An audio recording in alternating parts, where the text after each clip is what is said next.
Hello दोस्तों, कैसे हो आप सब। I hope you all are doing fantastic और आप सबकी पढ़ाई एकदम अच्छे से चल रही है। आई होप लास्ट सेशन में हमने जो कॉस्ट शीट का पूरा फॉर्मेट देखा था और कॉस्ट शीट के जो लाइन आइटम्स है उसके अंदर कौन से एक्सपेंसेस आते हैं, वो सारी चीजें जो हमने देखी थी वो आपको एकदम अच्छे से समझ में आ गई है। मैंने आपको साथ में होमवर्क दिया था। आई हैड टोल्ड कि ये जो कॉस्ट शीट का पूरा फॉर्मेट है वो आपको 2 बार लिखना है और जो भी एक्सपेंसेस है, लाइन आइटम्स है, वो सारी चीजें एक बार लिखनी है। आई होप आप सबने होमवर्क कर लिया है। अगर आपने होमवर्क नहीं किया है तो ये वीडियो को अभी यहां पर पॉज करके या फिर ये वीडियो अभी बंद करके पहले होमवर्क कर लो।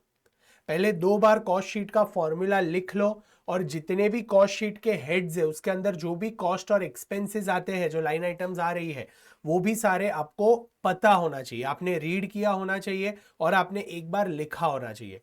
क्योंकि अभी जब भी हम कॉस्ट शीट के क्वेश्चंस करेंगे और आपने अगर कॉस्ट शीट और उसके एक्सपेंसेस की प्रैक्टिस नहीं की है, then you will go a bit blank. आपको पता नहीं चलेगा अरे इसका क्लासिफिकेशन यहाँ क्यों हुआ, यहाँ क्यों हुआ, ऐसे क्यों हुआ।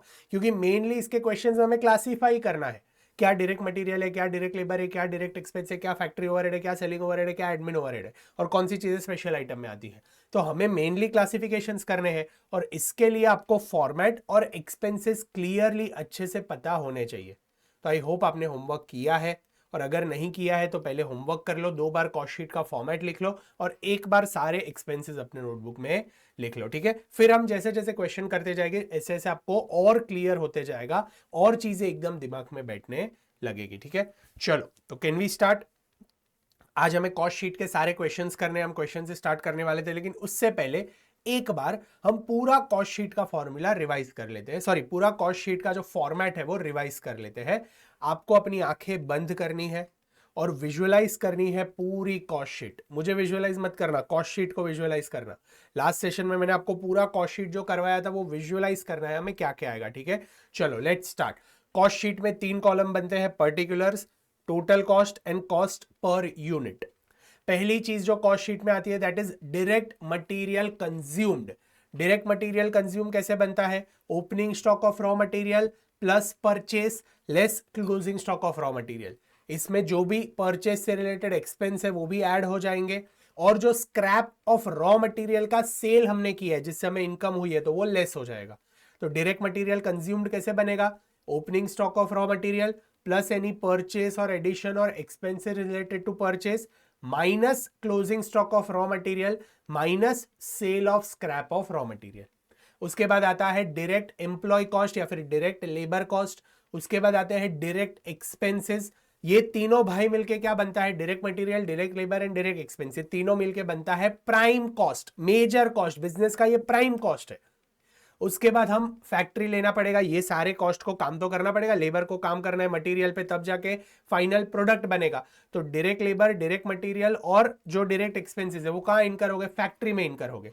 इसीलिए प्राइम कॉस्ट के बाद हमें क्या ऐड करना है? हमें फैक्ट्री कॉस्ट ऐड करना है या फिर factory overhead, production overhead, manufacturing overhead, works cost, आप कोई भी टर्म ले सकते हो। तो ये सारी चीजें ऐड करने के बाद हमें क्या मिलेगा? Gross works cost. हमें क्या मिलेगा? Gross works cost. अभी हमें वर्क इन प्रोग्रेस का एडजस्टमेंट करना है। जो आज यूनिट्स अधूरे रह गए हैं उनको हम आज कॉस्ट चार्ज नहीं करेंगे, उनको निकाल दो। और जो कल अधूरे रह गए थे उन पर आज हम काम करने वाले हैं, तो आज का जो कॉस्ट है वो उन पे इनकर होने वाला है, इसीलिए WIP का एडजस्टमेंट करना है। तो पहले ग्रॉस वर्क्स कॉस्ट, उसके अंदर हम manufacturing overhead, production overhead, factory overhead add करेंगे तो we will get, sorry prime cost. उसके अंदर हम जब भी factory overhead, manufacturing overhead, production overhead add करेंगे तो हमें मिलेगा gross works cost. Gross works cost के अंदर WIP का एडजस्टमेंट करेंगे, ओपनिंग स्टॉक ऑफ WIP को ऐड करेंगे, क्लोजिंग स्टॉक ऑफ WIP को माइनस करेंगे तो हमें मिलेगा नेट वर्क्स कॉस्ट या फिर फैक्ट्री कॉस्ट। उसके बाद 5 स्पेशल आइटम थी जो प्रोडक्शन का पार्ट बननी चाहिए, लेकिन वो मटेरियल, लेबर, एक्सपेंस और फैक्ट्री ओवरहेड कहीं पर भी नहीं आती है। ऐसी 5 चीजें जो प्रोडक्शन का पार्ट बननी चाहिए, जो कॉस्ट ऑफ प्रोडक्शन बनना चाहिए, वो हमने यहां पर लिया है। कौन सी 5 चीजें हैं? सबसे पहला है क्वालिटी कंट्रोल कॉस्ट, दूसरा है रिसर्च एंड डेवलपमेंट कॉस्ट, तीसरा है administration overhead but related to production, चौथा है packing cost but primary packing, पांचवा less credit from any recoveries और स्क्रैप और बाई प्रोडक्ट या कोई भी मिसलेनियस इनकम है वो डिडक्ट करनी है। Q wrap minus C, Q wrap minus C कौन सी 5 स्पेशल आइटम थी, एक बार वापस, quality control cost, research and development cost, फिर administration overhead related to production, packing cost but primary packing, and last less credit for recoveries, scrap, by product और any miscellaneous income. ये सारी चीजें मिलकर क्या बनता है, कॉस्ट ऑफ प्रोडक्शन। ये सारी चीजें मिलकर क्या बनती है, कॉस्ट ऑफ प्रोडक्शन। अभी कॉस्ट ऑफ प्रोडक्शन बन गया, हमें चाहिए कॉस्ट ऑफ गुड्स सोल्ड, यानी कितने यूनिट्स बेचे, तो जितने हमने प्रोड्यूस किए कॉस्ट ऑफ प्रोडक्शन, उसमें फिनिश गुड्स का एडजस्टमेंट कर दो, तो add opening stock of finish goods less closing stock of finish goods, तो आपको मिलेगा कॉस्ट ऑफ गुड्स सोल्ड। एक बार कॉस्ट ऑफ गुड्स सोल्ड मिल गया, उसके बाद जो बचे कुछ एक्सपेंसेस है जो प्रोडक्ट सेल करने के लिए लगते हैं, जैसे admin overhead, selling overhead and distribution overhead, तो ये तीनों ओवरहेड्स हमें ऐड करने हैं। लास्ट में इंटरेस्ट एंड फाइनेंस चार्ज भी हमें ऐड करना है, तो हमें मिलेगा cost of sales. Ideally interest and finance charge add नहीं होना चाहिए, बट आईसीएआई करता है तो करने का, भाई ने बोला करने का तो करने का, इसलिए लास्ट में interest and finance charge add करना है सिर्फ ये चैप्टर के लिए। हाँ, सिर्फ कॉस्ट शीट के लिए interest and finance charge is considered in the cost sheet but as a last item before cost of sales, और ये चीज ऐड करने के बाद हमें मिल जाता है cost of sales. Correct, I hope it is clear, easy. चलो अभी क्वेश्चन स्टार्ट करें, तो अपनी क्लास वर्क बुक निकाल लो, अपनी क्लास वर्क बुक निकाल लो। हम फर्स्ट क्वेश्चन स्टार्ट करते हैं of chapter number 6 which is cost sheet. Question book open कर लो और आपकी जो क्लास वर्क नोटबुक है वो ओपन कर लो, ठीक है। क्वेश्चन बुक में से हम क्वेश्चन पढ़ेंगे और क्लास वर्क बुक में हम सॉल्व करेंगे। आंसर बुक मैंने आपको दे के रखी है इसीलिए क्योंकि अगर मैं कोई क्वेश्चंस आपको होमवर्क में देता हूं और उसके आंसर्स अगर आपको वेरीफाई करने हैं आफ्टर सॉल्विंग तो आप वेरीफाई कर सको, इसलिए मैंने आंसर बुक में सारे क्वेश्चंस के सब सॉल्यूशंस दे दिए हैं। बट जो क्वेश्चंस हम क्लास में कर रहे हैं उसका सॉल्यूशन तो आपको यहीं पर क्लास वर्क बुक में से ही देखना है, ठीक है, क्योंकि शायद हमने सॉल्यूशन हमारे हिसाब से लिखा हो, फॉर्मेट या प्रेजेंटेशन थोड़ा यहां वहां हो और आईसीआई का प्रेजेंटेशन थोड़ा यहां वहां हो, तो आपके लिए बेटर अंडरस्टैंडिंग वही है कि आप क्लास वर्क बुक ही यूज करो और होमवर्क क्वेश्चंस के लिए सिर्फ देखने के लिए आपको आंसर बुक यूज करनी है। ओके, और एक चीज इंपॉर्टेंट, आपकी जो क्लास वर्क बुक है उसमें ऊपर पेज नंबर्स है तो आपको पेज नंबर लिखने हैं। It will help you in 1.5 days. आप पेज नंबर 1 2 3 4 5 6 ऐसे पूरी क्लास वर्क बुक में पेज नंबर्स लिख देना, और हम जो भी क्वेश्चन करते हैं, लेट्स टेक हमने क्वेश्चन नंबर 1 किया, अभी ये आपके क्लास वर्क बुक में पेज नंबर 4 पर है, तो आपको सिर्फ अपने क्वेश्चन बुक में यहां पर पेज 4 ऐसे लिख देना है, सो दैट जब भी आप पढ़ाई कर रहे हो 1.5 डेज में और आपको कोई पर्टिकुलर क्वेश्चन पढ़ना है तो वो तुरंत आपको क्लास वर्क बुक में मिलेगा कि ओके कौन से पेज नंबर पर ये क्वेश्चन है, वरना ढूंढने में बहुत टाइम जाता है। इसलिए क्लास वर्क बुक को पेज नंबर्स दे दो और वो पेज नंबर आपके क्वेश्चन बुक में लिखे होने चाहिए, तो सो यू एग्जैक्टली नो कि कौन सा क्वेश्चन का सॉल्यूशन कौन से पेज नंबर पर मेरे क्लास वर्क बुक में है, ठीक है। इसलिए ये एक्सरसाइज करनी है, it will be very helpful. मैं जब इंटर में पढ़ रहा था ना तभी ये एक्सरसाइज एक आध सब्जेक्ट में मेरे से नहीं हुई थी, अकाउंट्स में फर्स्ट सब्जेक्ट तभी वो चालू किया था, और फिर मैंने क्या किया, मैंने पूरे दिन बैठकर सारे क्वेश्चंस कौन से पेज नंबर पर है ना वो मेरे क्लास वर्क बुक में पहले पेज नंबर्स डाल के फिर मेरे क्वेश्चन बुक में लिखे, क्योंकि लास्ट जब भी हम 1.5 डेज में पढ़ाई कर रहे हैं तभी एग्जैक्टली भी वांट टू नो क्या चाहिए, ये क्वेश्चन किधर है, उसका सॉल्यूशन किधर है, उसमें एडजस्टमेंट कौन सा है, तो तभी हमारा काम इजी हो जाए। इसीलिए ये एक्सरसाइज हमें यहाँ पर करनी है, ठीक है। तो पेज नंबर्स लिख लेना और उसे क्वेश्चन बुक में मार्क कर देना पैरेलली। ओके, चलो can we start, can we read question number 1। धीरे धीरे हम क्वेश्चन पढ़ेंगे और फिर उसका हम जो सॉल्यूशन है वो धीरे धीरे देखेंगे, ठीक है। ओके चलो let's start. Can we read the question, are you all ready? चलो let's start. Question number 1, the following data relates to manufacture of standard product during the month of April। हमें अप्रैल का डेटा दिया है, क्या दिया है raw material 1,80,000, direct wages 90,000, machine hours worked 10,000, machine hour rate ₹8 per hour. Okay, administration overhead general, production से related नहीं है, general administration overhead 35,000, selling overhead ₹5 है per unit, unit produced 4,000, unit sold 3,600, selling price per unit is rupees 125. You are required to prepare a cost sheet in respect of the following showing cost per unit and profit for the month. तो यहां पर हमें specifically पूछा है कि cost per unit निकालना है, तो हम कॉस्ट पर यूनिट का जो कॉलम है वो बनाएंगे. ठीक है, तो कैन वी स्टार्ट? चलो अपना क्लास वर्क बुक ओपन कर लो. Question number 1. Question number 1.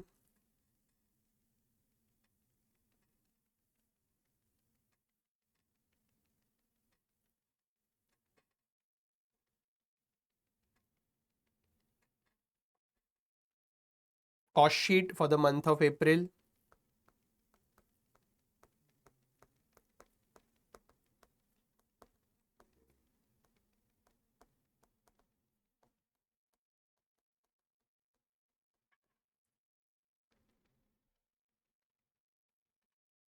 Cost sheet for the month of April. Okay, चलो सबसे पहले हमें क्या दिया है? Raw material. अभी यहां पर वो लोग ने और कोई इंफॉर्मेशन नहीं दिया है कि ये रॉ मटेरियल परचेस है, रॉ मटेरियल कंज्यूम्ड है, और ना तो हमारे पास opening stock of raw material है, ना ही closing stock of raw material है. तो अगर opening stock of raw material नहीं है, closing stock of raw material नहीं है, तो I have no option but to assume कि ये क्या है? Raw material consumed, that is direct material consumed. तो मैं सीधा लिख दूंगा डायरेक्ट मटेरियल कंज्यूम्ड. चलो तो कॉलम्स बना लो पहले. Particulars,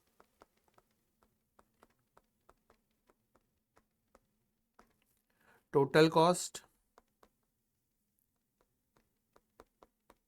and cost per unit.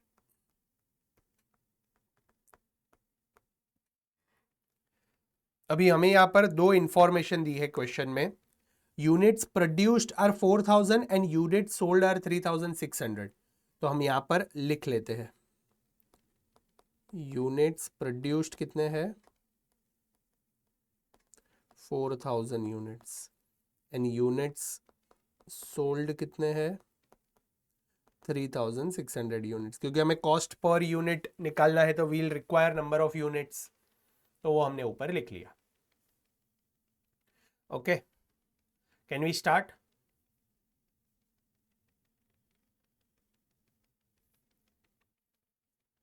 चल पहले आ जाते हैं डायरेक्ट मटेरियल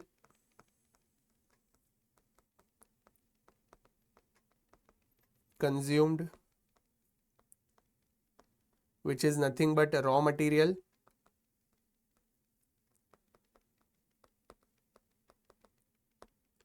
कितना है क्वेश्चन में दिया है? 1,80,000 रुपीज. तो यहां पर लिख लेते हैं 1,80,000. अभी मैंने आपको कहा था कॉस्ट पर यूनिट निकालना हो, तो ये तो पूरे प्रोडक्शन का है. रॉ मटेरियल जो हमने खरीदा है that is for entire production. Hence you have to divide by units produced. Cost of production तक हम पर यूनिट निकालेंगे बेस्ड ऑन यूनिट्स प्रोड्यूस्ड, और एक बार कॉस्ट ऑफ गुड सोल्ड मिल जाता है उसके बाद हम जो भी कॉस्ट पर यूनिट निकालेंगे that will be on the basis of units sold. अभी तो यूनिट्स प्रोड्यूस्ड है, 4000 यूनिट्स हमने बनाए हैं, टोटल खर्चा हमारा हुआ 1,80,000. तो कॉस्ट पर यूनिट कितना होगा? 1.8 लाख डिवाइडेड बाई 4000. तो कितना होता है ये? 1,80,000 divided by 4000, 45 rupees per unit.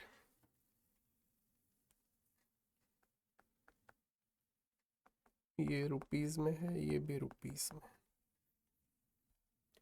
45 rupees per unit. Correct, मेरे साथ ही लिखना है आपको. चलो नेक्स्ट क्या दिया है क्वेश्चन में? कॉस्ट शीट में पहले डायरेक्ट मटेरियल आता है, डायरेक्ट वेजेस आता है, डायरेक्ट एक्सपेंस आता है. हम देख लेते हैं. मशीन मटेरियल का इंफॉर्मेशन तो हमें दिया है. नेक्स्ट है वेजेस, डायरेक्ट इंफॉर्मेशन दे दिया. Direct wages 90,000. तो लिख लो डायरेक्ट वेजेस हमें डायरेक्टली दे दिया है 90,000. तो ये पर यूनिट कितना आएगा? उसका हाफ हो जाएगा.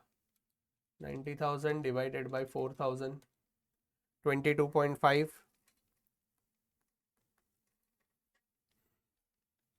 करेक्ट.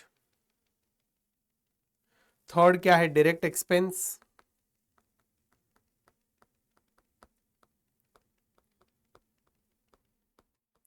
क्वेश्चन में है डायरेक्ट एक्सपेंस, नहीं है, कोई इन्फॉर्मेशन हमारे पास नहीं है, तो ये कुछ नहीं आएगा। नहीं दिया है तो एग्जाम में लिखने की जरूरत नहीं है, बट ये फर्स्ट सम है तो मैं आपको पूरा फॉर्मेट लिखवा रहा था, अदरवाइज ये डायरेक्ट एक्सपेंस लिखने की जरूरत नहीं है। तो ये तीनों को मिलने के बाद हमें क्या मिलता है, प्राइम कॉस्ट कितना आएगा, प्राइम कॉस्ट हमारा 1,80,000 plus 90 is 2,70,000 and cost per unit कितना आएगा 45 plus 22.5 67.5 prime cost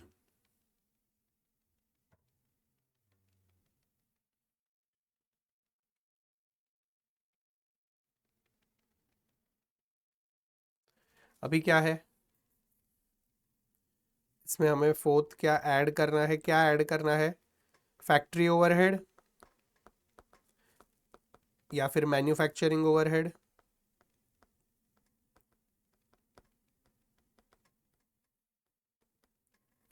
factory overhead manufacturing overhead.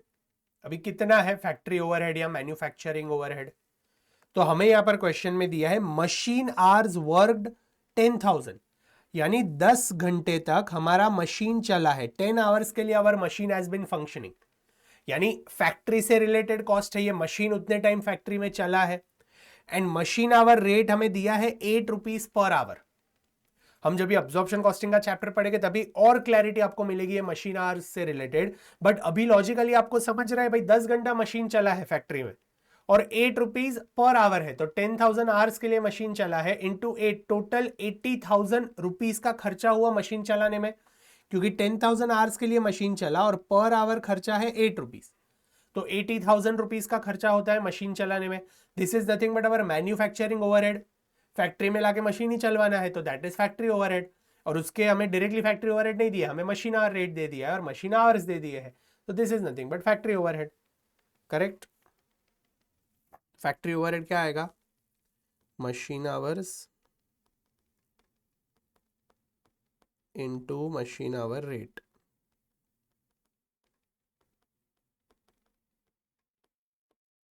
तो ये कितना आता है 10,000 hours into ₹8 which is 80,000 rupees, तो ये 80,000 आ गया, and per unit cost 80,000 divide by 4,000 20 rupees, 20 rupees में फैक्ट्री ओवरहेड मिल गया, मैन्युफैक्चरिंग ओवरहेड मिल गया। अभी क्या करना है, अभी हमें मिला ग्रॉस वर्क्स कॉस्ट, अभी हमें इसमें WIP का एडजस्टमेंट करना है, तो हमें मिलेगा नेट वर्क्स कॉस्ट। फिर हमें क्या करना है, वो जो 5 स्पेशल आइटम है QRAP -C, वो सारी चीजें कंसिडर करनी है, फिर हमें मिलेगा कॉस्ट ऑफ प्रोडक्शन। अभी क्वेश्चन के अंदर ना तो हमारे पास कोई भी डिटेल है अबाउट WIP, ना ही कोई भी स्पेशल आइटम दी है, क्वालिटी कंट्रोल या फिर administration overhead related to production या फिर R&D एक्सपेंस या फिर कोई रिकवरीज, कुछ भी नहीं है, यानी सीधा कॉस्ट ऑफ प्रोडक्शन मिल जाएगा, क्योंकि और कोई है ही नहीं चीजें, तो ये ऐड करने के बाद हमें जो अभी मिलता है this is cost of production, cost of production.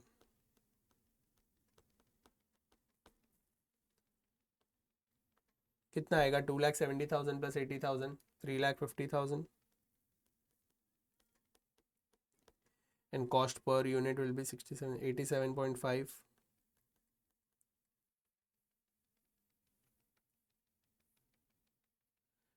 अभी इसके बाद हमें क्या करना है, कॉस्ट ऑफ प्रोडक्शन के बाद we have to find cost of good sold, तो ये तो टोटल जितने यूनिट्स बनाए हैं उसका है, इसमें से हमें क्या करना पड़ेगा, फिनिश गुड्स का एडजस्टमेंट करना पड़ेगा, we will have to do add opening stock of finish goods less closing stock of finish goods. You will be like sir question में तो ओपनिंग स्टॉक क्लोजिंग स्टॉक का डिटेल्स ही नहीं है, बराबर है डिटेल नहीं है, लेकिन बच्चों एक डिटेल्स हमें दिया है, मैंने आपको स्पेशल पॉइंट्स में लिखवाया था कि अगर units produced and unit sold दिया है और स्टॉक का कोई भी इंफॉर्मेशन नहीं है, तो ये दोनों का difference is nothing but closing stock. क्योंकि देखो हमने 4000 यूनिट्स बनाए और 3600 यूनिट सेल किए, तो बाकी के 400 यूनिट्स कहां गए? वो हमारे पास अभी क्लोजिंग स्टॉक में पड़े हैं, hence that is closing stock of finish goods. यानी क्लोजिंग स्टॉक अगर क्वेश्चन में दिया है तो वेल एंड गुड, नहीं दिया है तो take the difference of unit produced and unit sold.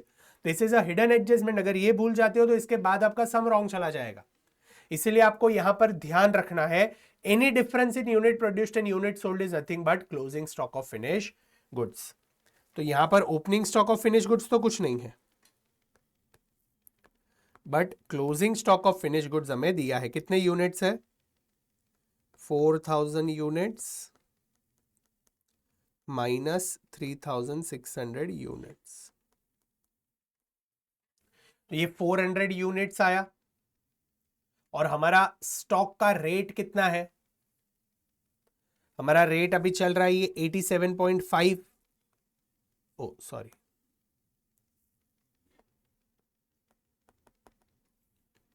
ये रेट है 87.5 क्लोजिंग स्टॉक। तो मुझे ये 400 को भी वैसे ही मेजर करना पड़ेगा, that is equal to 400 units into 87.5। कितना आ रहा है? 35,000 क्लोजिंग स्टॉक है, तो ये डिडक्ट करना है 35,000। तो अभी हमें क्या मिलेगा? कॉस्ट ऑफ गुड्स सोल्ड,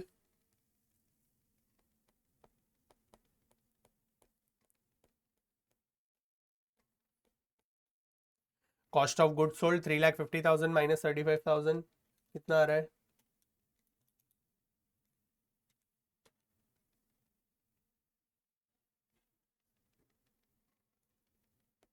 3,50,000 और रेट वही रहेगा अभी 87.5। कॉस्ट ऑफ गुड्स सोल्ड से जो भी डिवीजन होगा that will B for units sold. तो ये रेट कैसे मिला आपको? 3,15,000 डिवाइडेड बाई 3,600।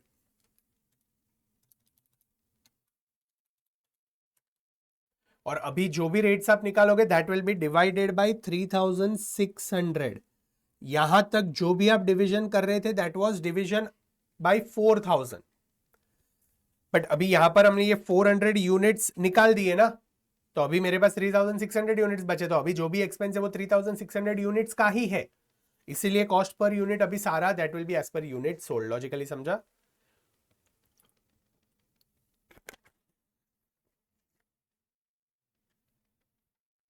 करेक्ट। अभी हमें क्या करना है? Admin overhead, selling overhead and distribution overhead add करना है।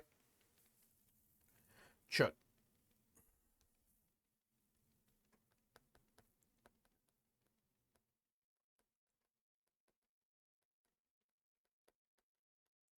एडमिनिस्ट्रेशन ओवरहेड कितना दिया है? क्वेश्चन में दिया है। ओके, एडमिनिस्ट्रेशन ओवरहेड 35,000 डायरेक्टली दे दिया है। तो 35,000 डिवाइडेड बाय 3,600 यूनिट्स कितना आएगा? ये 9.72।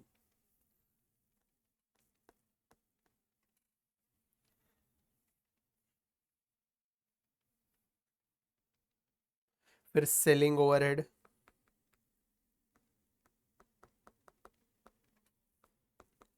क्वेश्चन में दिया है, हमें दिया है selling overhead is per unit ₹5। Number of unit sold कितने हैं? 3,600। सो 3,600 इंटू 5, 3,600 यूनिट्स इंटू ₹5। ये कितना आएगा? 18,000।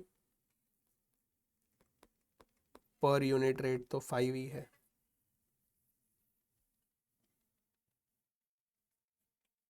तो मुझे लास्ट मिल जाएगा cost of sales.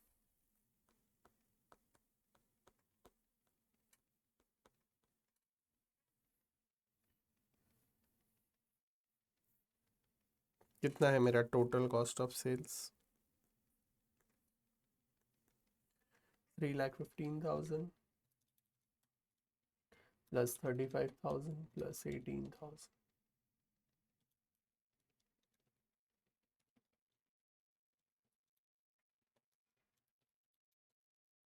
3,68,000 and per unit divide by 3,600, 102.22.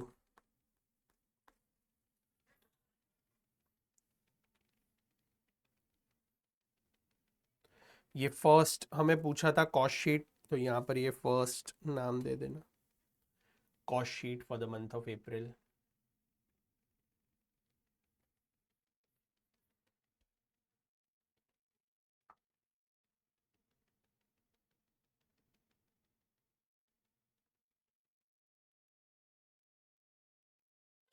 Done, copy कर लिया.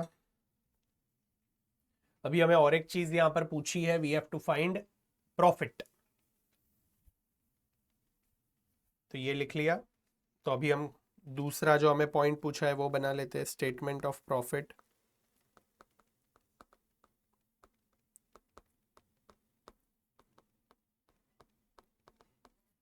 Statement of profit, particulars and amount in rupees. इसमें तो दो ही कॉलम की जरूरत है. सबसे पहले आ जाएगा सेल्स. सेल्स हमें दिया है क्वेश्चन में डायरेक्टली. ओके, सेलिंग प्राइस दिया है. Selling price per unit is ₹125 और गुड्स कितने सोल्ड है, 3,600 गुड्स हमने सेल किए हैं. तो number of goods sold into selling price per unit is nothing but total sales. तो सेल्स कैसे मिलेगा, 3,600 is nothing but unit sold into ₹125 per unit. तो ये कितना आ रहा है, 3,600 into 125, 4,50,000 minus cost of sales तो हमने ढूंढा है ऊपर. ये रहा कॉस्ट ऑफ सेल्स हमने ढूंढा है 3,68,000.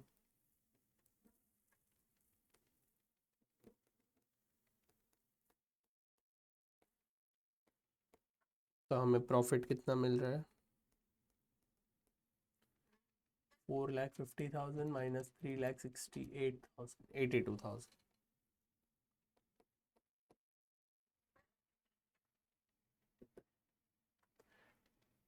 Correct, easy.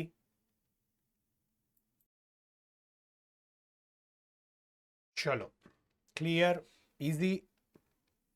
फर्स्ट क्वेश्चन था, हमने शांति से स्लो आराम से किया. आपको क्लियर हो गया कॉस्ट शीट का फॉर्मेट कैसे बनाना है, प्रॉफिट कैसे कैलकुलेट करना है, हेड्स कौन से क्लियर हो जाएंगे. Mainly there will be this 4 heads, prime cost, फिर इसमें तो वर्क्स कॉस्ट नहीं है, वरना उसके बाद works cost, cost of production, cost of goods sold and last is cost of sales. Clear, easy. चलो, can we move to another question, question number 2.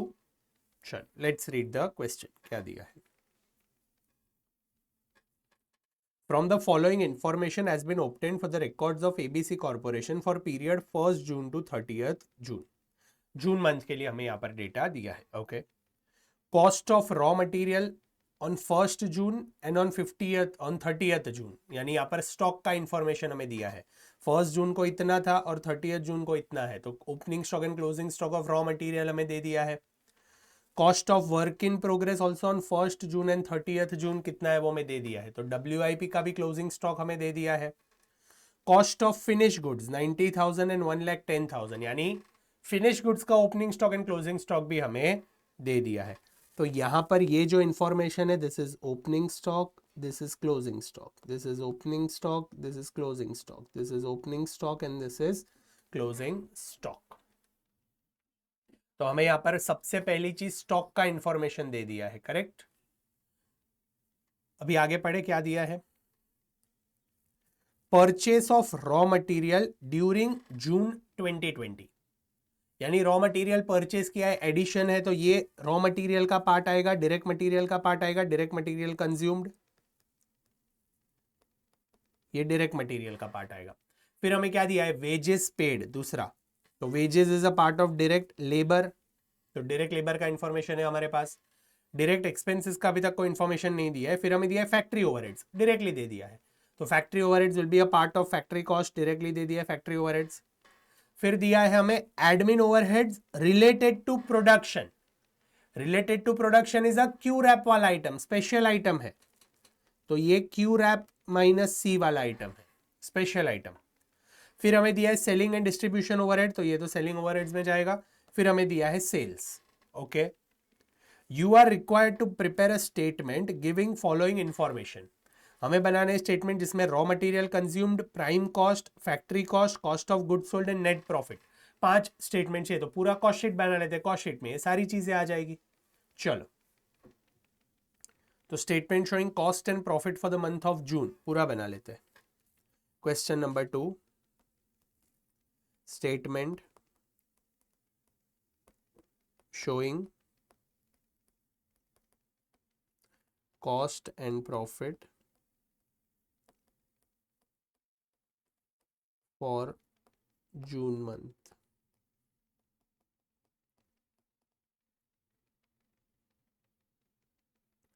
यहां पर कॉस्ट पर यूनिट का कॉलम पूछा ही नहीं है, नहीं पूछा है तो नहीं बनाएंगे, बना भी नहीं सकते।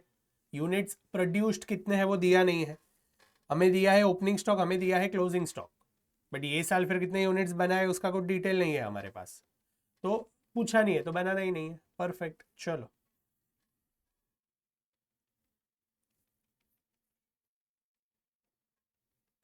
Can we start. स्टेटमेंट लिख लिया, कॉलम्स बना लो, पर्टिकुलर्स एंड टोटल कॉस्ट।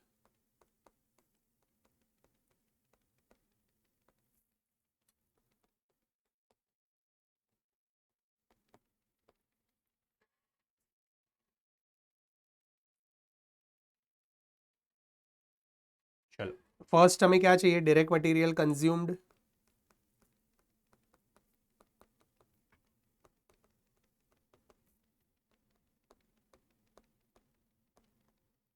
ये डायरेक्ट मटेरियल कंज्यूम्ड कैसे निकालेंगे, opening stock of raw material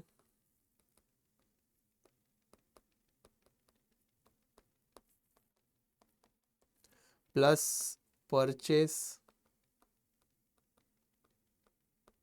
of raw material minus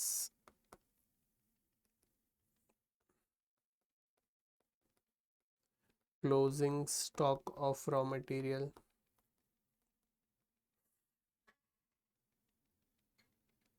is direct material consumed. कितना है opening stock of raw material, question में हमें दिया है opening stock of raw material, ये टोटल कॉस्ट का कॉलम है ना, थोड़ा मैं राइट में ले ले। Opening stock of raw material हमें यहाँ पर दिया है 60,000 एंड क्लोजिंग स्टॉक हमें दिया है 50,000, तो opening stock of raw material है 60,000 and closing stock of raw material हमें दिया है 50,000। और परचेज कितना है, क्वेश्चन में हमें यहाँ पर परचेज भी दिया है,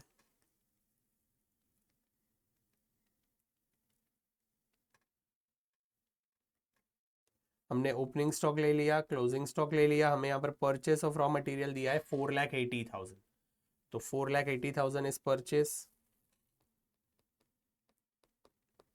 तो ये टोटल कितना आएगा, opening stock plus purchase less closing stock, 60,000 plus 4,80,000 minus 50,000, 4,90,000,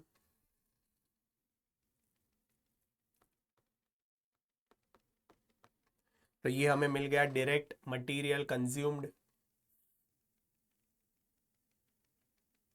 correct,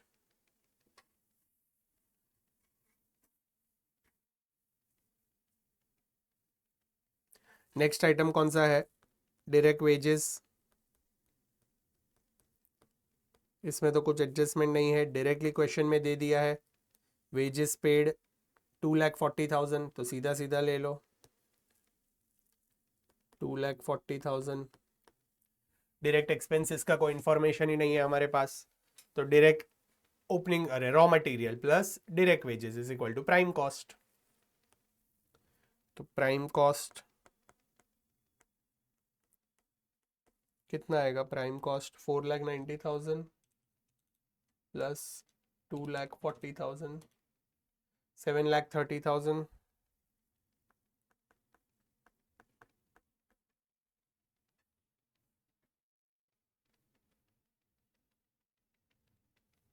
अभी क्या ऐड करना है? Factory cost,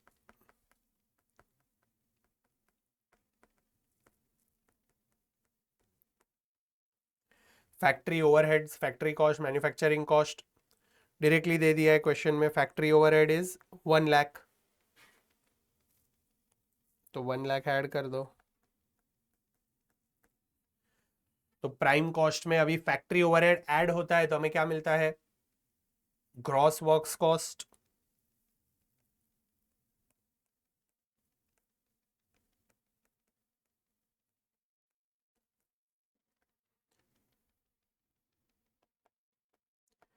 $8,30,000।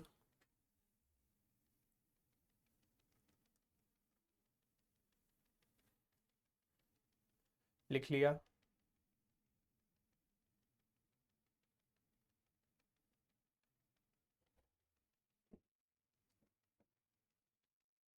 अभी हमें क्या करना है? अभी works cost, net works cost चाहिए या फिर फैक्ट्री कॉस्ट चाहिए? इसके लिए हमें वर्क इन प्रोग्रेस का एडजस्टमेंट करना पड़ेगा।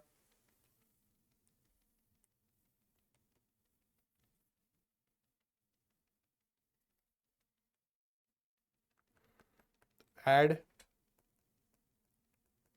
Opening stock of WIP less closing stock of WIP। कितना है opening stock of WIP and closing stock of WIP? यहाँ पर हमें क्वेश्चन में दिया है 12,000 is opening stock of WIP and 15,000 is closing stock of WIP।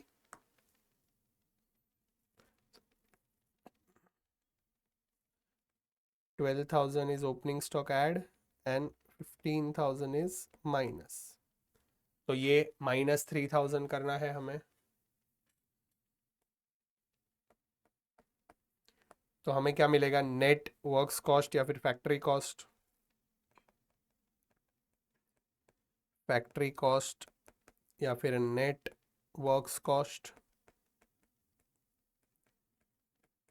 कितना आ रहा है? 8,30,000 माइनस 3,000, 8,27,000।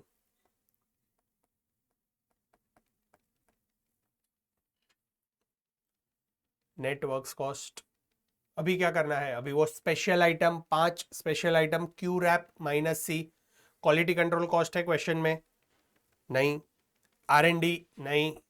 प्राइमरी पैकिंग नहीं। Administration overhead related to production है। और लास्ट रिकवरीज कुछ नहीं, तो एक ही है, administration overhead related to production 50,000। तो वो हमें ऐड करना है स्पेशल आइटम।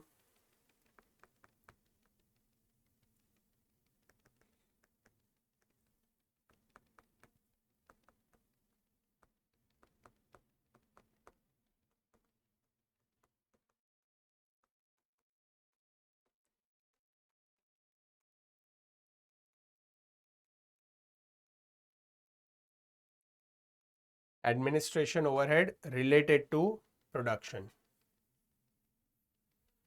कितना है?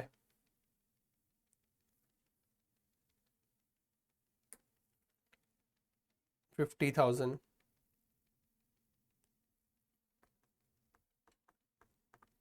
तो हमें क्या मिलेगा? कॉस्ट ऑफ प्रोडक्शन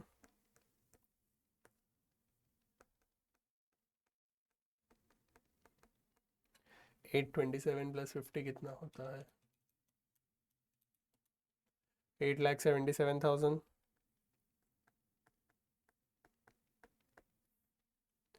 अभी ये कॉस्ट ऑफ प्रोडक्शन के बाद हमें क्या करना है? फिनिश गुड्स का एडजस्टमेंट करना है। तो add opening stock of finish goods minus closing stock of finish goods.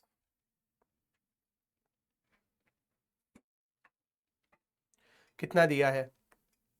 Opening stock of finish goods हमें यहाँ पर दिया है 90,000 and closing stock of finish goods हमें दिया है 1,10,000। तो ऐड 90,000 माइनस 1,10,000, तो ये नेट 20,000। तो फिर ये हमें यहाँ पर क्या मिलेगा, cost of goods sold,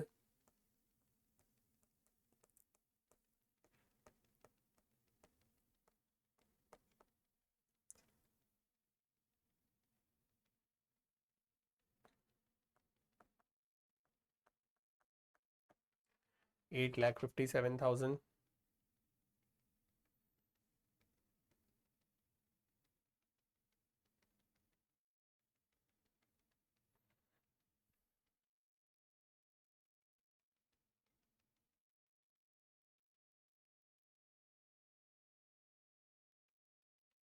correct, copy कर लिया। अभी क्या करना है, एक बार कॉस्ट ऑफ गुड्स सोल्ड मिल गया, फिर admin overhead, selling overhead, distribution overhead और इंटरेस्ट, 4 चीजें ऐड करनी है। एडमिन ओवरहेड तो रिलेटेड टू प्रोडक्शन दिया था, नॉर्मल एडमिन ओवरहेड क्वेश्चन में है ही नहीं, तो हमारे पास बाकी कौन सा इंफॉर्मेशन है, सिर्फ सेलिंग ओवरहेड है और सेल्स है। तो सेलिंग ओवरहेड कितना दिया है 25,000, सेलिंग एंड डिस्ट्रीब्यूशन ओवरहेड, तो इसमें हम वो ऐड कर देंगे, सेलिंग एंड डिस्ट्रीब्यूशन ओवरहेड कितना था अमाउंट 25,000। तो ये टोटल कितना आता है,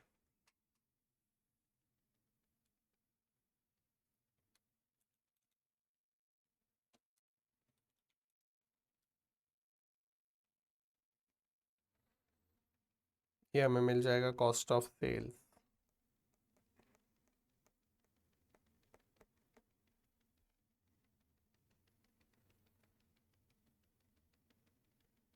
$8,82,000।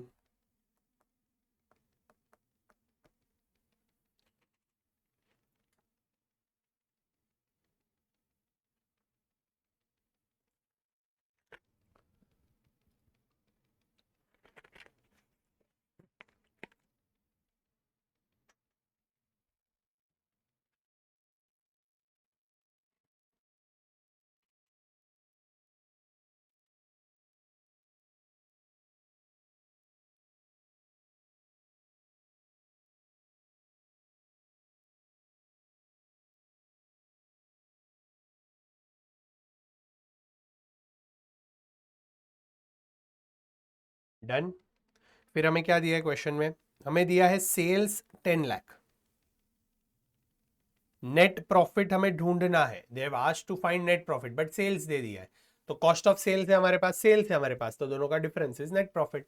तो सेल्स कितना है, हम यहां पर नीचे 2 लाइन छोड़ के लिख देना, सेल्स, सेल्स हमें क्वेश्चन में दिया है 10 लाख, तो ये दोनों का डिफरेंस कितना है, 10 लाख माइनस 8,82,000, 1,18,000, ये जो बैलेंसिंग फिगर है that will B net profit. This is nothing but balancing figure, कितना था 1,18,000।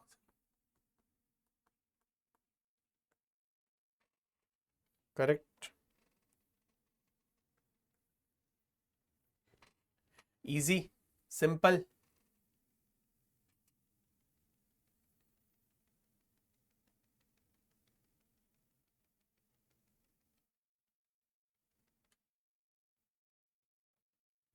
लिख लिया।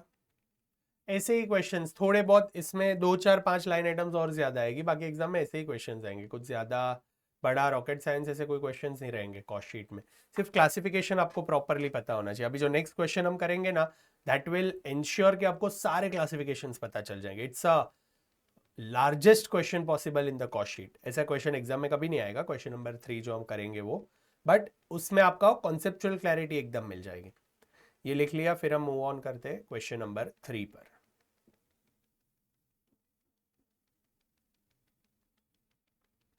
चल, क्वेश्चन नंबर 3। अभी ये जो क्वेश्चन है ना, ये अगर हम लिख के करने गए, हमने हमारी बुक में लिखा, तो एटलीस्ट 1 1.5 आवर चला जाएगा। और इतना बड़ा क्वेश्चन कभी एग्जाम में आने नहीं वाला है। और क्लासिफिकेशन आपको पता चल गया, फिर तो सिर्फ कॉपी पेस्ट ही करना है, वो पर्टिकुलर हेड्स में ही डालने हैं फॉर्मेट में फिगर्स। तो हम क्या करते हैं, ये वाला जो क्वेश्चन है, ऐसा और एक क्वेश्चन है बुक में, ये क्वेश्चन नंबर 3 हम यहां पर आंसर बुक में ही सॉल्व करते हैं। हम क्या करते हैं, ये क्वेश्चन नंबर 3 जो है वो हम ये आंसर बुक में ही सॉल्व करते हैं। ओके, आप एक काम करना, पेंसिल ले लेना, पेंसिल अपने साथ रखना, सो दैट एक बार मैं यहां आपको सॉल्व करवा दूं, फिर आप इरेज कर देना और एक बार खुद से वापस ट्राई करना।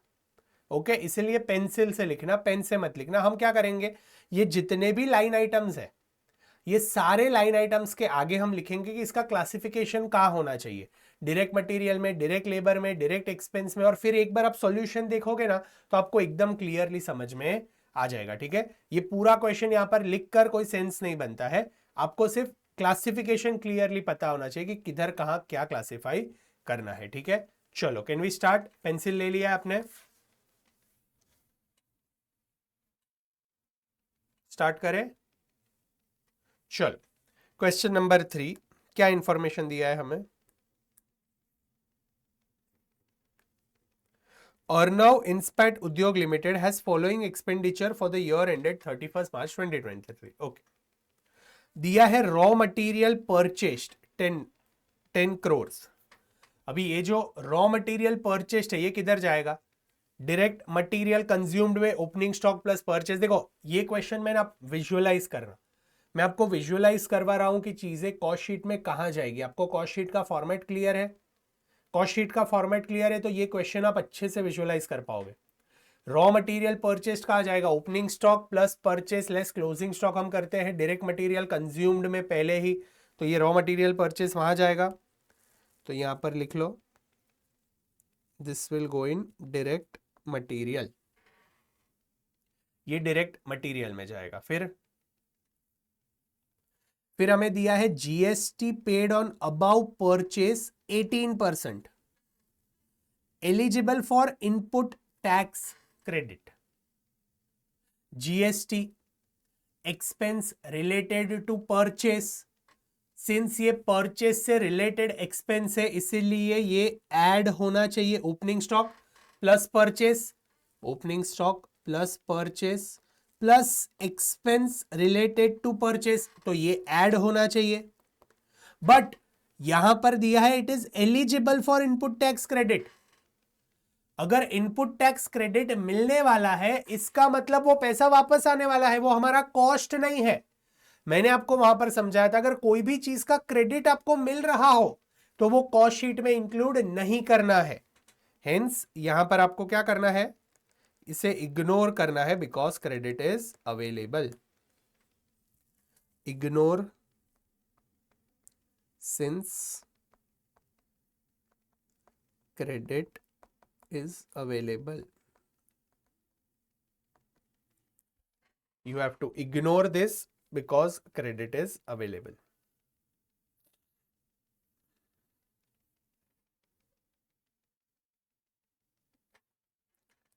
फिर तीसरा एक्सपेंस क्या दिया है, ये रॉ मटेरियल हो गया, ये हो गया। थर्ड है फ्रेट इनवर्ड, फ्रेट इनवर्ड यानी carriage inward, freight inward, raw material को लाने का खर्चा। These are expense related to purchase, expense related to raw material। हमने यहां पर देखा था फ्रेट इनवर्ड कहां पर जाएगा, कॉन्सेप्ट बुक में हमने देखा था यहां पर freight inward will be a part of raw material cost, correct. Hence this will be a part of direct material, आपको ये मटेरियल में ऐड करना है। फिर क्या दिया है, wages paid to factory workers, wages paid to factory workers. अभी यहां पर वर्ड फैक्ट्री देख के आपको लगेगा ये फैक्ट्री ओवरहेड में तो क्लासिफाई नहीं करना है, नहीं, ये वेजेस पे किए हैं आपने। These are direct wages, hence this will be classified as direct wages, direct labour cost, DL लिखो, डायरेक्ट लेबर कॉस्ट।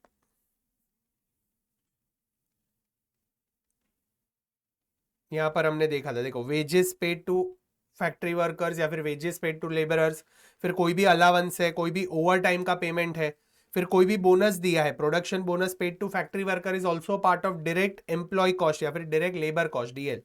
और एम्प्लॉय को कंट्रीब्यूशन दिया है, प्रोविडेंट फंड, ईएसआईसी, तो भी यहां पर आएगा। और कोई दूसरे मेडिकल बेनिफिट्स दिए तो वो भी डायरेक्ट लेबर कॉस्ट में आएंगे। तो हमें यहां पर अभी दिया है contribution made towards employees for PF and ESIC, तो ये कहां आएगा, PF and ESIC, again it's a part of direct labour cost. फिर हमें दिया है production bonus paid to factory workers, हमने अभी पढ़ा फैक्ट्री वर्कर्स है, ये देख के कंफ्यूज नहीं होना है, बोनस उनको दिया है तो ये bonus will be a part of direct labour. फिर दिया है रॉयल्टी पेड फॉर प्रोडक्शन। अभी यहां पर अगर हम देखें तो हमने कुछ एक्सपेंसेस देखे थे, यूटिलिटीज के जो एक्सपेंस है, power and fuel for factory, royalty कोई भी पे किया है, हायर चार्जेस पे किया है कोई स्पेसिफिक इक्विपमेंट के लिए, कोई टेक्निकल फीस पे किया है, नो हाउ, तो these are directly related to a product, hence these will be classified as direct expenses. फिर कोई स्पेसिफिक डिजाइन है, फिर amortised cost of mould and patterns है, फिर कोई स्पेसिफिक सॉफ्टवेयर का खर्चा है, कंज्यूमेबल मटेरियल का खर्चा है, जॉब चार्जेस है, तो ये सारे का क्लासिफाई हो गए डायरेक्ट एक्सपेंसेस में। तो यहां पर ये जो हमें दिया है रॉयल्टी पेड फॉर प्रोडक्शन, ये कहां पर क्लासिफाई होगा, direct expense.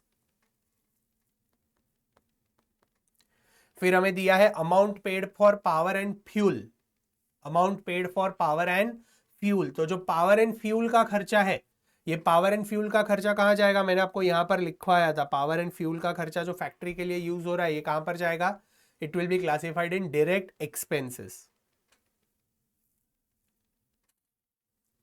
This will be also classified in direct expenses. फिर है amount paid for the purchase of mould and patterns. अभी मोल्ड एंड पैटर्न्स या फिर पेटेंट्स हम परचेस करते हैं तो ये मोल्ड्स एंड पेटेंट्स का खर्चा कहां जाएगा, देखो यहां पर दिया था amortise cost of moulds and patents, it will go in direct expenses, but ये अमोर्टाइज्ड कॉस्ट है, यानी ये शायद 2-3 साल में फैलेगा, 2-3 साल में हमें इसे एलोकेट करना है, डिस्ट्रीब्यूट करना है, it's an amortise cost, depreciation जैसे ट्रीट होता है। तो amortise cost of mould pattern and patterns है, ये कहां पर जाएगा, this is also part of direct expense, तो ये डायरेक्ट एक्सपेंसेस में जाएगा। बट हमें क्या दिया है यहां पर, life is equivalent to 2 years of production, यानी ये जो टोटल खर्चा दिया है 8,96,000 ये 2 साल का है, हम तो यहां पर 1 ही साल का कॉस्ट शीट बना रहे, तो हाफ जाएगा, ये डायरेक्ट एक्सपेंस में जाएगा, बट कितना जाएगा, हाफ, ओनली फॉर 1 year।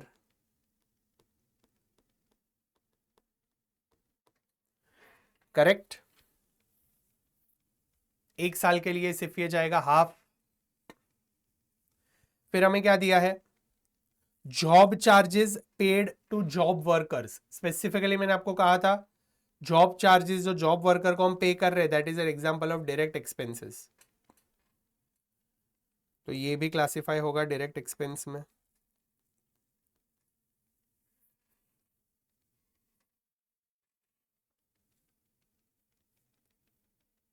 तो अभी तक हमने direct material, direct labour and direct expenses के क्लासिफिकेशन देखे, इसीलिए मैंने आपको कहा था कि कॉस्ट शीट 2 बार प्रैक्टिस करना और एक्सपेंस का लिस्ट 1 बार प्रैक्टिस करना, तो ही ये क्वेश्चन में आप प्रॉपरली लिंक कर पा रहे होगे कि कौन सा एक्सपेंस कहां जा रहा है।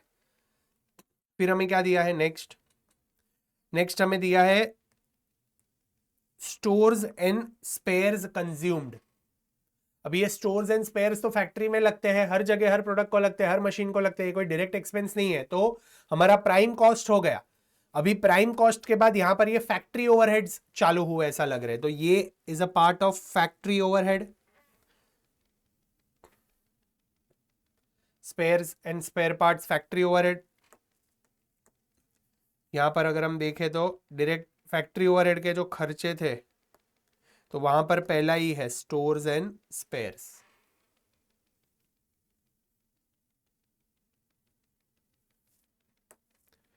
फिर हमें यहां पर एक आइटम दिया है डेप्रीसिएशन।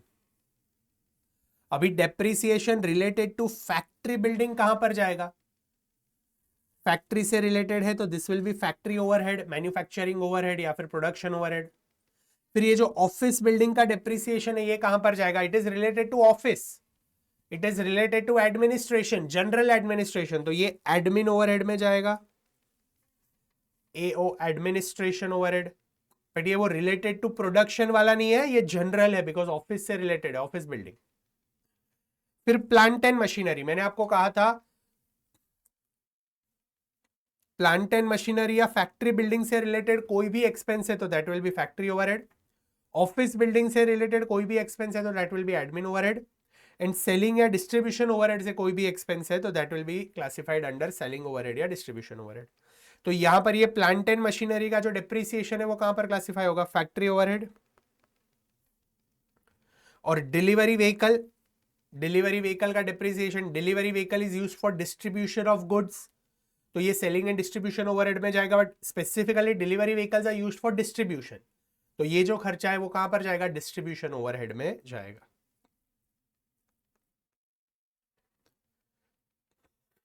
करेक्ट।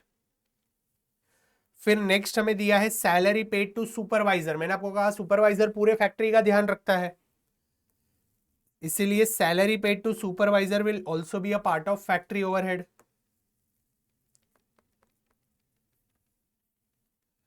फिर आ जाते हैं दूसरे एक्सपेंस पे which is repairs and maintenance. Repairs and maintenance, अब ये रिपेयर्स एंड मेंटेनेंस भी अगर प्लांट एंड मशीनरी से रिलेटेड है तो फैक्ट्री से रिलेटेड है, तो this will be classified under factory overhead. अगर सेल्स बिल्डिंग से रिलेटेड है, सेल्स ऑफिस बिल्डिंग से, तो क्या क्लासिफिकेशन होगा, सेलिंग ओवरहेड। लेकिन इसमें भी अगर सेल्स बिल्डिंग स्पेसिफिकली दिया होता तो that would be selling overhead, और अगर सिर्फ ऑफिस बिल्डिंग दिया होता तो that would have been admin overhead. But यहां पर सेल्स ऑफिस का बिल्डिंग दिया है, यहां पर हमें क्या दिया है, सेल्स ऑफिस का बिल्डिंग दिया है। Since it's a sales office building you have to consider it is related to sales, अलग नहीं है, इट्स अ सेल्स ऑफिस का बिल्डिंग, सेलिंग के लिए यूज हो रहा है, सेल्स के लिए यूज हो रहा है, it will be classified under selling overhead. फिर व्हीकल यूज्ड बाय डायरेक्टर्स, मैंने आपको कहा था डायरेक्टर से रिलेटेड कोई भी खर्चा हो तो वो कहां क्लासिफाई होगा, एडमिन ओवरहेड में क्लासिफाई होगा। Any expense salary paid to director including technical director और any expense related to director, ये सारे कहां क्लासिफाई हो गए, एडमिनिस्ट्रेशन ओवरहेड में। So this will be classified under administration overhead. समझ रहा है क्लासिफिकेशन। उसके बाद आपको सिर्फ कॉस्ट शीट बनाना है, हर एक हेड को वहां वहां डालना है। ओके चलो फिर आ जाते हैं इंश्योरेंस प्रीमियम। इंश्योरेंस प्रीमियम, अभी प्लांट एंड मशीनरी का अगर इंश्योरेंस है तो कहां पर आएगा, any expense related to plant and machinery और factory overhead will always go in factory overhead, manufacturing cost या प्रोडक्शन ओवरहेड फैक्ट्री ओवरहेड पे जाएगा। तो ये plant and machinery and factory building दोनों के क्लासिफिकेशन फैक्ट्री ओवरहेड में जाएंगे। करेक्ट। और stock of raw material and WIP, इसमें एक एडजस्टमेंट था, अगर आपका जो इंश्योरेंस है वो रॉ मटेरियल से रिलेटेड है तो वो डायरेक्ट मटेरियल में क्लासिफाई होगा, बट अगर वो स्टॉक ऑफ रॉ मटेरियल से रिलेटेड है तो वो फैक्ट्री ओवरहेड में क्लासिफाई होगा। ये हमने एडजस्टमेंट लिखा भी था। करेक्ट। तो ये stock of raw material in WIP है तो even this will be classified under factory overhead. Correct.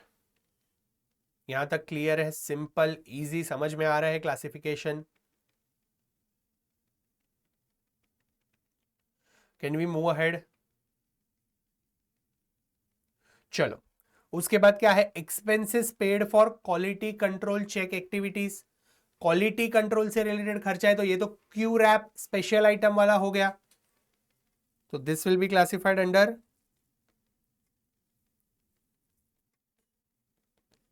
Quality control expense.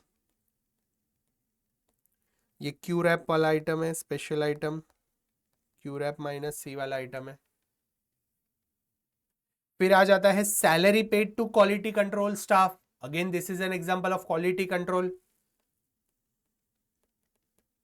तो ये भी क्वालिटी कंट्रोल एक्सपेंस में जाएगा। ये भी वो क्यू रैप सी वाला आइटम है, स्पेशल आइटम। करेक्ट।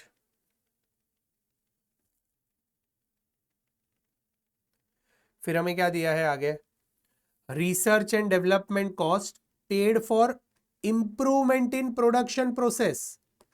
प्रोडक्शन से रिलेटेड आपने admin sorry research and development cost किया है। रिसर्च एंड डेवलपमेंट कॉस्ट किसके लिए भी हो, प्रोडक्शन से रिलेटेड हो या किसके भी रिलेटेड हो, यूजुअली प्रोडक्शन से रिलेटेड ही होता है। तो R&D expense will go in special expense जो हमें दिया था। तो again this is R&D expense, ये भी स्पेशल एक्सपेंस है, क्यू रैप वाला है ये, क्यू रैप -C वाला स्पेशल एक्सपेंस। फिर हमें दिया है expenses paid for pollution control and engineering and maintenance. अभी यहां पर पोल्यूशन कंट्रोल के लिए आपने कुछ एक्सपेंस पे किया, इंजीनियरिंग एंड मेंटेनेंस के लिए आपने कुछ एक्सपेंस किया, तो ये कहां पर क्लासिफाई होगा? पोल्यूशन कंट्रोल कहां करते हैं? फैक्ट्री में करते हैं, क्योंकि पोल्यूशन वहीं से जनरेट होगा फैक्ट्री में। तो ये फैक्ट्री से रिलेटेड खर्चा है, मेंटेनेंस का खर्चा। तो ये खर्चा कहां पर जाएगा? फैक्ट्री ओवरहेड्स में जाएगा। Factory overheads, manufacturing overhead, production overhead, ये वहां पर क्लासिफाई होगा। तो this is an expense of factory overhead.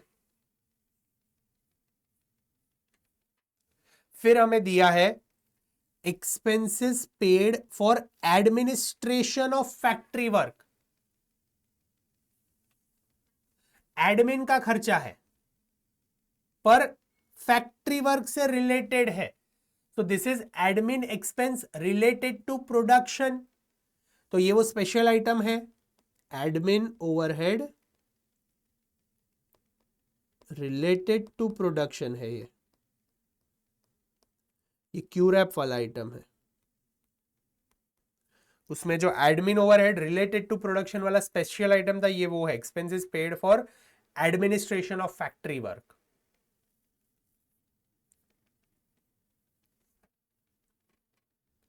फिर salary paid to functional manager production control. अभी प्रोडक्शन कंट्रोल के लिए आपने किसी मैनेजर को सैलरी पे किया है, सैलरीज पे करना मैनेजर्स को, डायरेक्टर्स को, ये तो एडमिन का खर्चा है। सैलरीज अगर आप मैनेजर्स को देते हो, देखो सुपरवाइजर को सैलरी देते हो तो दैट इज फैक्ट्री ओवरहेड, लेकिन अगर आप मैनेजर्स को सैलरी दे रहे हो, आप डायरेक्टर्स को सैलरी दे रहे हो, तो ये सारी चीजें एडमिन ओवरहेड में जाती है। बट ये तो स्पेसिफिकली प्रोडक्शन से रिलेटेड आपने मैनेजर को पे किया है, so this will be a part of admin overhead related to production. ये क्यू रैप वाला आइटम है।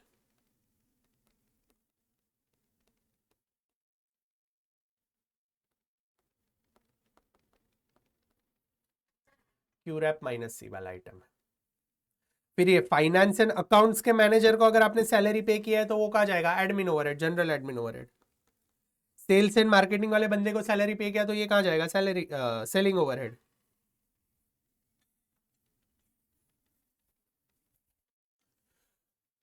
और ये जनरल मैनेजर को सैलरी पे किया तो वो कहा जाएगा एडमिन ओवरहेड। सारे सैलरीज तो एडमिन ओवरहेड से रिलेटेड है, अकाउंट से रिलेटेड है। तो again this is a part of admin overhead. सिर्फ प्रोडक्शन से रिलेटेड अगर आपने सैलरी पे किया है तो that will be admin overhead related to production, क्यू रैप वाला आइटम। फिर आ जाता है पैकिंग कॉस्ट।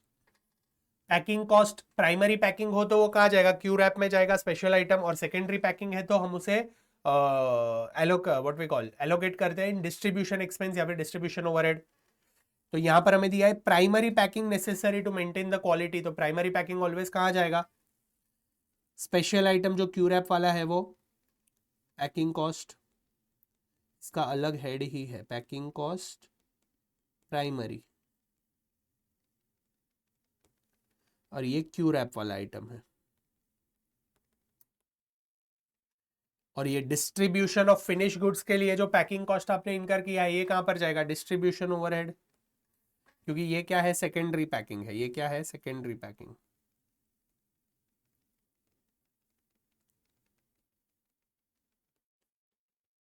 ये क्या है? Secondary packing. करेक्ट। उसके बाद हमें क्या दिया है? Interest and finance charge. Ideally तो ये इंक्लूड नहीं होना चाहिए, बट ये लास्ट स्पेशल आइटम है तो इंक्लूड करना पड़ेगा। Last item before cost of sales, ICI ले रहा है ये, तो कॉस्ट ऑफ सेल्स के पहले लास्ट सेपरेट आइटम है इंटरेस्ट एंड फाइनेंस चार्ज, तो हम वो वहां पर ऐड कर देंगे।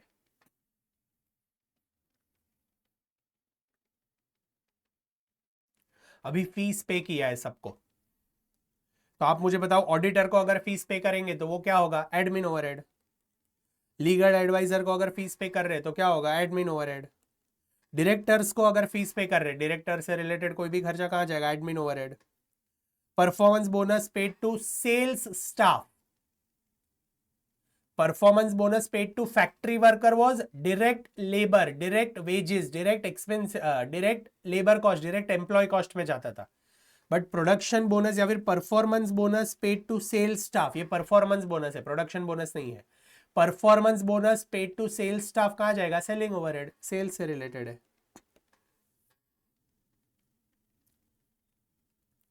फिर हमें यहां पर opening stock and closing stock के वैल्यू दी है, तो ओपनिंग स्टॉक ये जो है ये क्या होगा, हमेशा ओपनिंग स्टॉक ऐड होगा, और ये क्लोजिंग स्टॉक है वो क्या होगा, लेस होगा।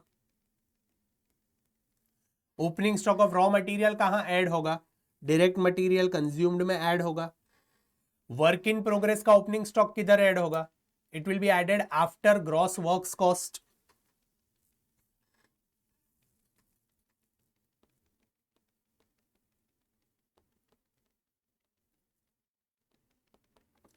करेक्ट।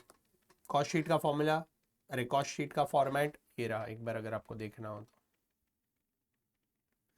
यहां पर रॉ मटेरियल का एडजस्टमेंट करते हैं डायरेक्ट मटेरियल कंज्यूम्ड में, वर्क इन प्रोग्रेस का जो एडजस्टमेंट है वो करते हैं हम ग्रॉस वर्क्स कॉस्ट के बाद, एंड जो हमारा फिनिश गुड्स का एडजस्टमेंट है वो हम करते हैं कॉस्ट ऑफ प्रोडक्शन के बाद। करेक्ट। तो ये कहां पर होगा, after cost of production.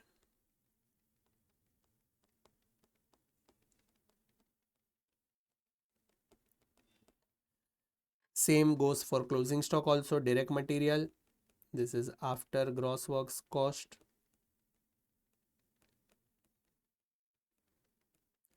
And this is after cost of production.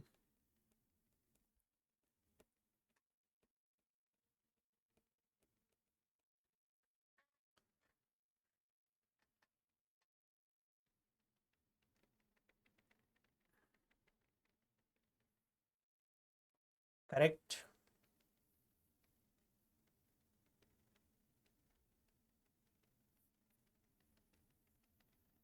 आ रहा है समझ में, इजी। लास्ट क्या दिया है, amount realised by selling scrap and waste generated during manufacturing process. तो कोई भी स्क्रैप हम जनरेट करते हैं तो ये क्या है, this is credit for recoveries. वो स्पेशल आइटम क्यू रैप वाला कोई भी मिसलेनियस इनकम आती है स्क्रैप, अगर ये स्क्रैप ऑफ रॉ मटेरियल होता, स्क्रैप में भी हमने दो चीजें देखी थी, अगर स्क्रैप ऑफ रॉ मटेरियल है तो ये डायरेक्ट मटेरियल में जाएगा, बट अगर बाकी कोई भी स्क्रैप है, बाकी कोई भी स्क्रैप हो तो वो कहां पर जाएगा, वो क्यू रैप वाला आइटम है, वो अलग से डिडक्ट होगा। Correct. So this will be deducted as scrap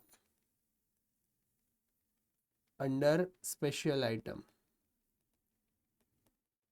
before cost of production. ये क्यू रैप वाला आइटम है, ये क्यू रैप माइनस सी है, तो ये सी है, वो ये सी, वो क्यू रैप माइनस सी वाला सी। करेक्ट।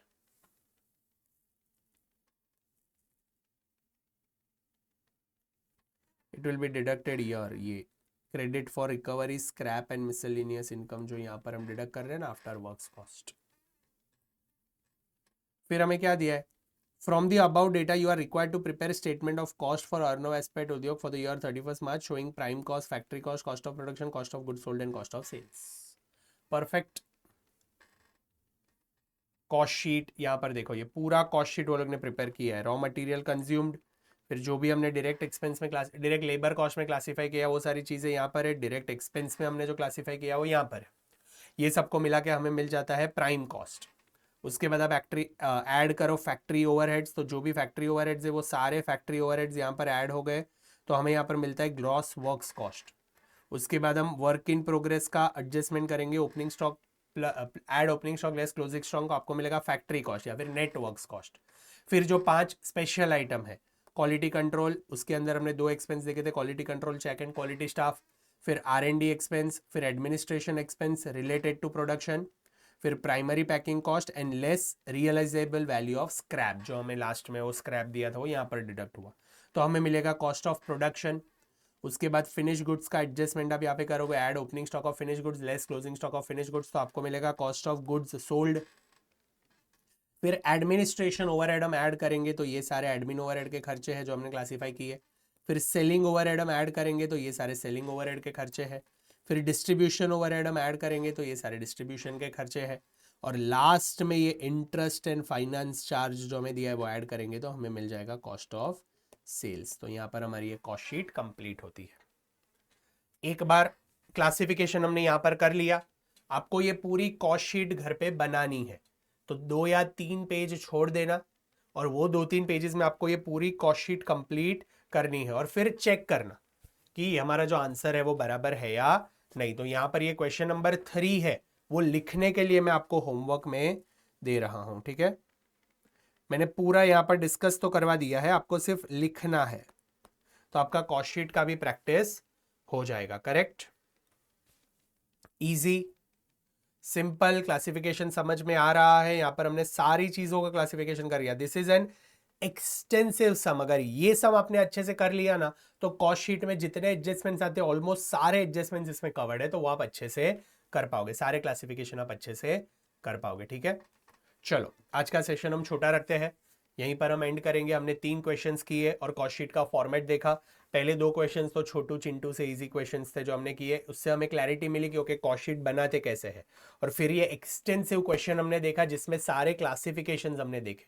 अभी आई वांट ये सेशन छोटा रखने का एक ही रीजन है कि आपको ये कॉस्ट शीट घर जाके बनानी है, तो it will take you 30-35 minutes. तो आपको अच्छे से ये पूरी कॉस्ट शीट बनानी है। मैंने इसलिए पेंसिल से लिखने को कहा था, अभी आप इरेज कर देना पहले, फिर खुद क्लासिफिकेशन करना और खुद एक बार कॉस्ट शीट बनाना, तो आपका एक कॉस्ट शीट का जो चैप्टर है ना वो एकदम क्रिस्टल क्लियर हो जाएगा। फिर अभी जो भी क्वेश्चंस हम करेंगे ना वो अभी हम थोड़े फास्ट जाएंगे और फटाफट करेंगे और आपको भी क्लासिफिकेशन एकदम क्लियर हो जाएगा ये क्वेश्चन के बाद, ठीक है। चलो तो ये कॉस्ट शीट घर पे बना लेना, मिलते हैं अगले सेशन में। तब तक के लिए keep smiling, be happy, stay motivated and keep studying. Bye bye.